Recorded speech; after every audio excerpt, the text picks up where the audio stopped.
Assalamualaikum warahmatullahi wabarakatuh.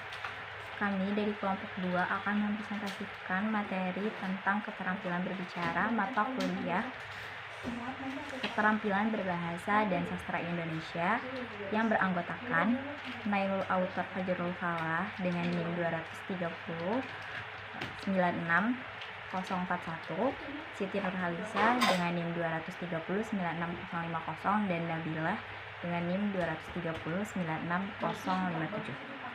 Sebelum perkuliahan ini dimulai, alangkah baiknya kita membaca basmalah terlebih dahulu. Bismillahirrahmanirrahim. Ayat Al-Quran dan hadis yang berkaitan tentang berbicara. Yang pertama yaitu surat An-Nisa ayat 9 yang berbunyi A'udzu billahi minasyaitonir rajim. Bismillahirrahmanirrahim. Wal yakhshal ladzina law taraku min khalfihim dzurriyyatan di'afan khafu 'alaihim falyattaqullaha wal yaqulu qawlan sadida. Yang artinya, dan hendaklah takut kepada Allah orang-orang yang sekiranya mereka meninggalkan keturunan yang lemah di belakang mereka, yang mereka khawatir terhadap kesejahteraannya. Oleh sebab itu, hendaklah mereka bertakwa kepada Allah dan hendaklah mereka berbicara dengan tutur kata yang baik. Yang kedua yaitu surat An-Nisa ayat 63 yang berbunyi A'udzu billahi minasyaitonir rajim. Bismillahirrahmanirrahim. Ulaikal ladzina ya'lamullaha ma fi qulubihim fa'rid anhum wa'idhum wa qul lahum fi anfusihim qawlan baligho. Yang artinya, mereka itu adalah orang-orang yang sesungguhnya Allah mengetahui apa yang ada di dalam hati mereka. Karena itu berpalinglah kamu dari mereka dan berilah mereka nasihat, dan katakanlah kepada mereka perkataan yang membekas pada jiwanya. Yang terakhir yaitu ada sebuah hadis Al-Bukhari dalam kitab sahihnya nomor 6475 dan Muslim dalam kitab sahihnya yaitu nomor 74 meriwayatkan hadis dari Abu Hurairah bahwa Rasulullah SAW bersabda, Bismillahirrahmanirrahim. Wa man kana yu'minu billahi wal yawmil akhir falyaqulu khairan aw liyasmut.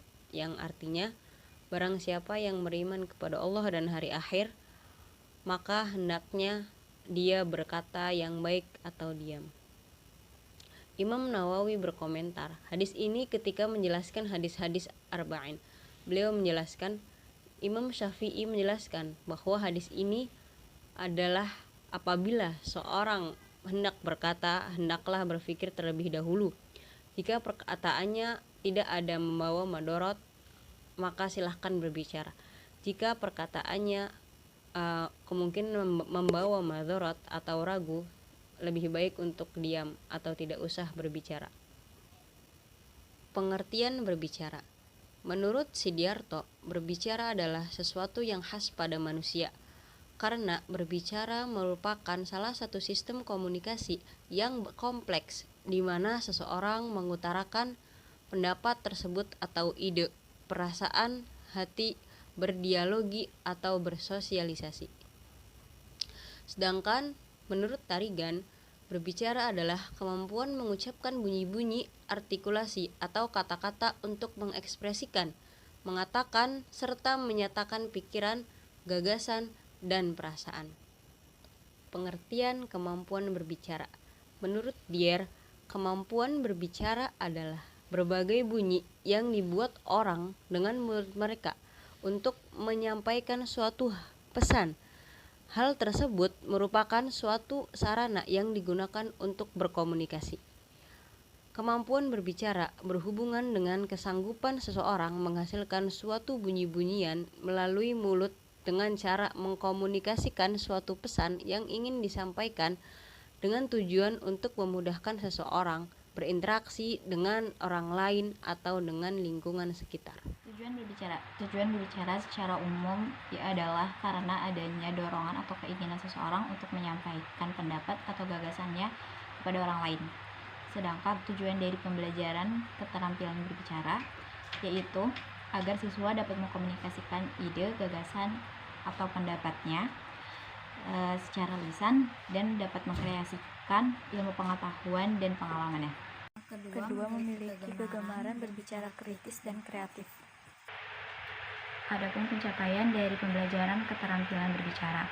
Yang pertama yaitu kemudahan berbicara, yang kedua kejelasan, yang ketiga bertanggung jawab, yang keempat membentuk pendengaran yang kritis, yang kelima membentuk kebiasaan.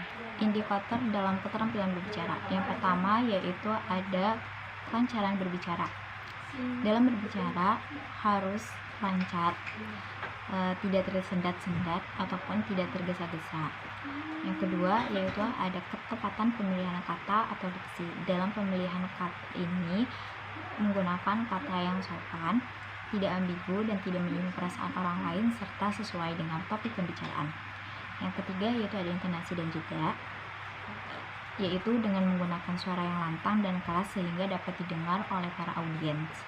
Yang keempat yaitu ada komunikatif, tidak malu-malu, tenang, menguasai panggung, dan tidak grogi.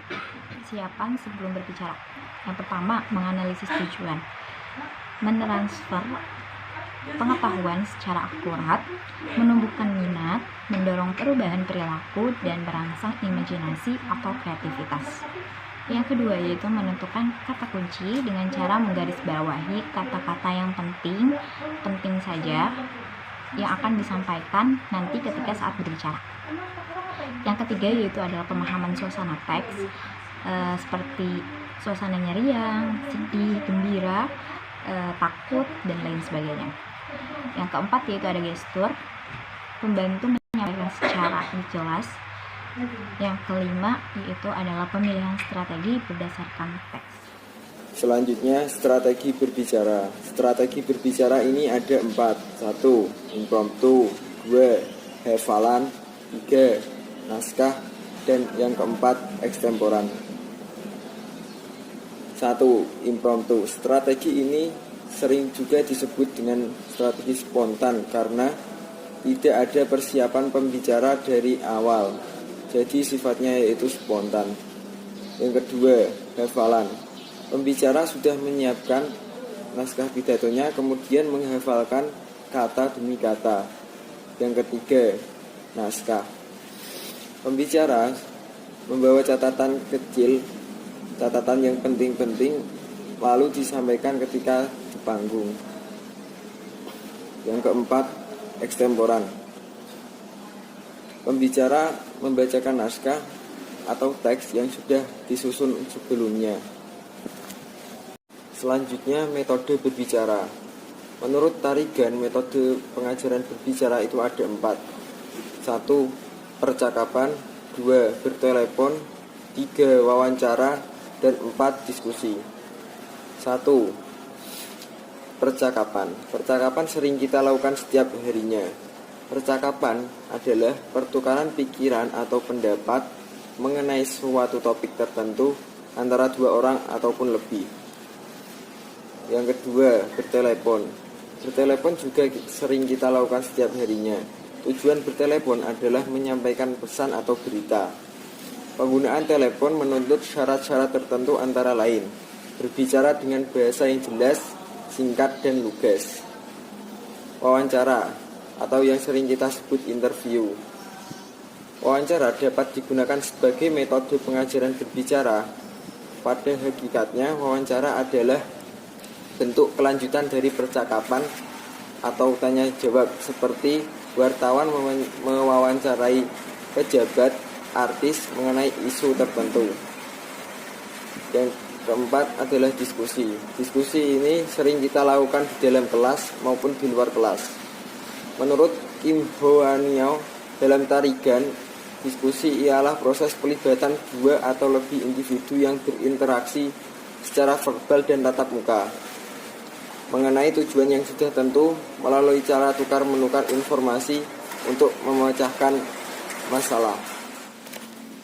Assalamualaikum warahmatullahi wabarakatuh. Innal hamdalillah nahmaduhu wa nasta'inuhu wa nastaghfiruh wa na'udzu billahi min shururi anfusina wa min sayyiati a'malina.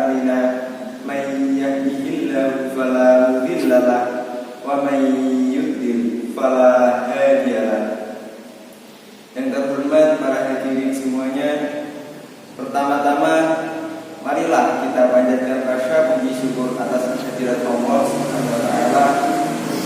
Qaulina alhamdulillahirabbil alamin, yang mana telah melimpahkan taufik, hidayah serta inayahnya sehingga kita dapat berkumpul dalam ruangan ini.